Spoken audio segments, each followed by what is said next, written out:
ये मोदी जी के बड़े जाने माने भक्त थे। आपको याद होगा 2019-20 का वो इकोनॉमिक सर्वे जहां पर थालीनॉमिक्स की चर्चा हुई थी।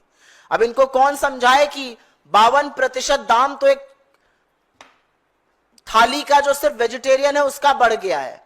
और जब ये देश बेरोजगारी से और महंगाई से जूझ रहा था तो सरकार, सरकारी बैंक मोदी के चरण वंदन को सही ठहराने के लिए इनकी 2 लाख कॉपीज खरीदी जा रही थी। 7 करोड़ से ज्यादा खर्च हो रहा था। अब इससे कुछ सवाल उठते हैं और वो सवाल आपके माध्यम से इस देश की सरकार से, इस देश के एक सरकारी बैंक से जो कि सरकार के अधीन है, इस देश के वित्त मंत्रालय से पूछने जरूरी है। क्या यह सच नहीं है कि यूनियन बैंक ऑफ इंडिया ने 2 लाख प्रतियां खरीदी? क्या यूनियन बैंक ऑफ इंडिया ने अपने बोर्ड ऑफ डायरेक्टर्स से यह पैसा, यह खर्च अप्रूव कराया था? क्या यूनियन बैंक ऑफ इंडिया ने अपने रीजनल ऑफिसर्स को कहा कि आप ये पैसा अपने मिसलेनियस खर्चे में डाल दीजिए? क्या यूनियन बैंक ऑफ इंडिया ने ऐसा करते वक्त डिपार्टमेंट ऑफ फाइनेंशियल सर्विसेज, जो फाइनेंस मिनिस्ट्री का एक डिपार्टमेंट है, उसका अनुमति ली थी? क्या उनके पास बोर्ड का अप्रूवल था? यह हमारा पहला सवाल है। और क्योंकि यह पैसा बीजेपी के हेडक्वार्टर से नहीं आया था, ऐसा नहीं था कि यूनियन बैंक को यह पैसा बीजेपी वाले मोदी जी की छवि सुधारने के लिए, मोदी जी के चरण वंदन के लिए दे रहे हैं।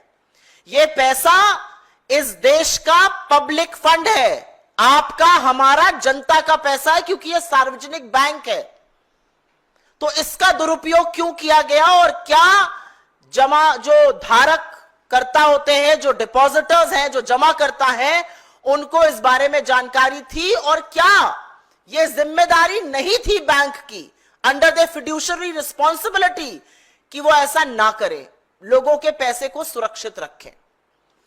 तीसरा सवाल, क्या वित्त मंत्रालय ने इस बात की जांच की है कि इतनी बेशर्मी से यह कॉन्फ्लिक्ट ऑफ इंटरेस्ट कैसे हुआ? और सिर्फ क्योंकि कृष्णमूर्ति सुब्रमण्यन जी सरकार के बड़े नजदीक थे, सरकार का बड़ा गुणगान करते थे, क्या सिर्फ इसीलिए उनको छूट दी गई ये कॉन्फ्लिक्ट ऑफ इंटरेस्ट करते हुए? इसके अलावा एक और आरोप लग रहा है और यह बहुत संगीन आरोप है।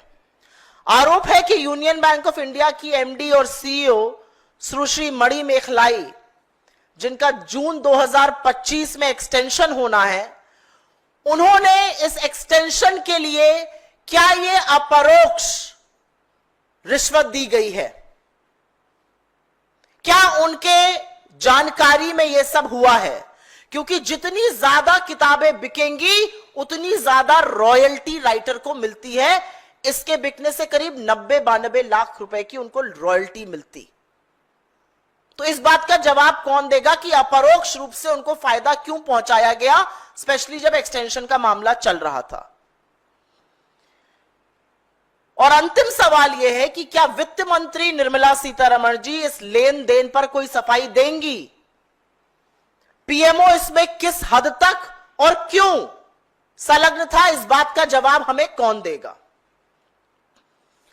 आपकी जानकारी के लिए बता दूं कि 4 मई को ऑल इंडिया यूनियन बैंक्स की जो एम्प्लॉय एसोसिएशन है, उसने अपने एमडी और सीईओ को इसकी जांच करने के लिए चिट्ठी लिखी है और बोला है कि पब्लिक फंड की बर्बादी ऐसे कैसे हो सकती है।